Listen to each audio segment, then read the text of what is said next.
मी आत्ताच त्या संदर्भात माहिती घेतली, कारण आपल्याला माहिती आहे मी कार्यक्रमामध्ये होतो, माहिती घेतली। त्या ठिकाणी एक बाहेरच्या व्यक्तीने एक चुकीचं स्टेटस ठेवल्यामुळे आणि त्या ठिकाणी कुठल्या तरी पुजाऱ्याने बलात्कार केला वगैरे अशा प्रकारचं काहीतरी स्टेटस ठेवल्यामुळे तणाव निर्माण झाला आणि लोक रस्त्यावर आले। जमावाला पांगवण्याकरता काही प्रमाणात लाठीचार्ज देखील करावा लागला, पण आता परिस्थिती नियंत्रणामध्ये आहे।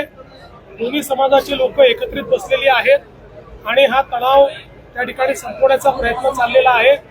मात्र अशा प्रकारे जाणीवपूर्वक काही लोक तणाव निर्माण झाला पाहिजे अशा प्रकारचे स्टेटस ठेवून किंवा तशा प्रकारच्या घटना या घडवताना त्या ठिकाणी पाहायला मिळत आहेत, त्यांच्यावर कठोर कारवाई ही निश्चितपणे केली जाईल।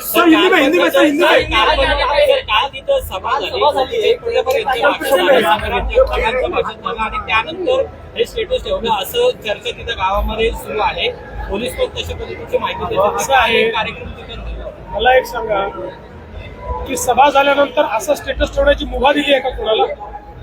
अशा प्रकारे चुकीच्या पद्धतीनं एखाद्या धर्मावर किंवा त्या धर्म अवलंब करणाऱ्यांवर अशी टीका करण्याचे कुणाला या ठिकाणी अधिकार नाही आहेत। त्यामुळे सभेचा आणि याचा संबंध जोडण्याचं काही कारण नाही आहे आणि सभा झाली म्हणून आम्ही असं केलं, जर असं कोणी म्हणत असेल तर हे सहन केलं जाणार नाही। समाज माध्यमांमध्ये काही व्हिडिओ येत आहेत, मशिदीवर लोक चढलेले आहेत, असं आहे की आता त्या ठिकाणी शांतता आहे। आता हे व्हिडिओ नेमके तिथले आहेत की बाहेरच्यात हेही बघावं लागेल। अनेक वेळा अशा परिस्थितीमध्ये आपण मागे देखील पाहिल्या डॉक्टर व्हिडिओ, बाहेरचे व्हिडिओज हे देखील दाखवले जातात, प्रेसिपिटेट करण्याचा प्रयत्न केला जातो।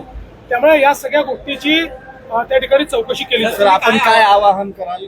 माझं एकच आवाहन आहे की सगळ्यांनी शांतता ठेवली पाहिजे, कोणीही कायदा हातात घेऊ नका। कोणी जर बेकायदेशीर काम करत असेल तर पोलीस त्याच्यावर कारवाई करेल, कोणाला कायदा हातात घेण्याची आवश्यकता नाही। काल